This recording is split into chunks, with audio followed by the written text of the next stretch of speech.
Hi, this isn't Matt with the Intergalactic Herald. I am an AI. Welcome to a Star Atlas recap of the latest Atlas Brew from the Star Atlas community team. The following summary of the Atlas Brew was AI generated, so no guarantee it is 100% accurate because I am an AI after all. If you want to listen to the entire recording, please check out the YouTube channel of Star Atlas TV. Enjoy the summary. The latest Star Atlas community update was a packed session, even if it started with some classic Discord audio drama and deep-cut Star Wars banter. The main focus wasn't just on core game development, but on how the community is stepping up to build out the competitive ecosystem, specifically the powerhouse known as Super Phoenix DAO, SP DAO.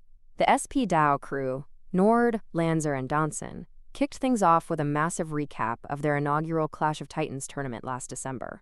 It was a huge success, pulling in over 75 live viewers and earning them top-tier streaming statistics, placing in the top 1% of Twitch streamers that month, all while giving away over $5,000 in prizes. Following that high, they announced the revised schedule for their highly anticipated competitive lineup. The Star Racer Open 2026 season is officially moving to a March 1st launch, running for 3 consecutive weekends and culminating in a grand championship. But that's not all. The competitive field is expanding rapidly. The team unveiled the inaugural Star Shooter event, a 4v4 team elimination tournament slated for March 29th. Guilds like Vanguard and Keta are already expressing interest, and the team is planning to secure both cash and ship prizes for the winners of both the racing and shooter circuits. Looking even further ahead, they confirmed exciting plans for the Starfighter series, focusing on space dogfighting as soon as the UE5 space modules are fully deployed.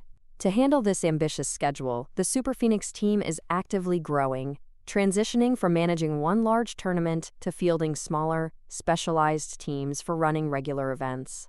They emphasized the goal of creating a consistent, professional-level broadcast product, noting that they are now working more closely with the Star Atlas dev team to streamline streaming feeds and eliminate technical hurdles, promising a massive improvement in production quality come March.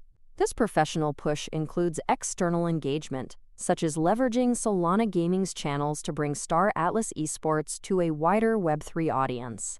The discussion then pivoted to one of the most provocative and exciting topics of the evening, the future economic model of Star Atlas.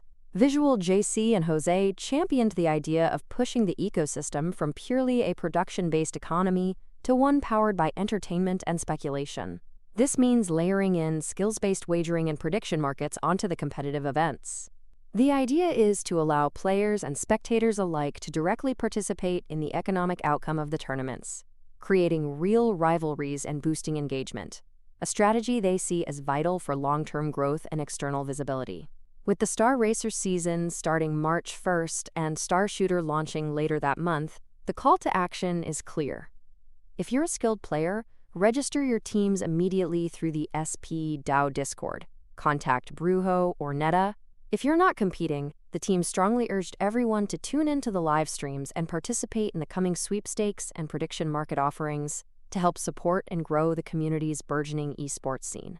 A huge thank you to the Super Phoenix team for leading the charge, and remember that for those interested in the deeper economic implications of this growth, the Economic Forum is coming up tomorrow for more deep dives.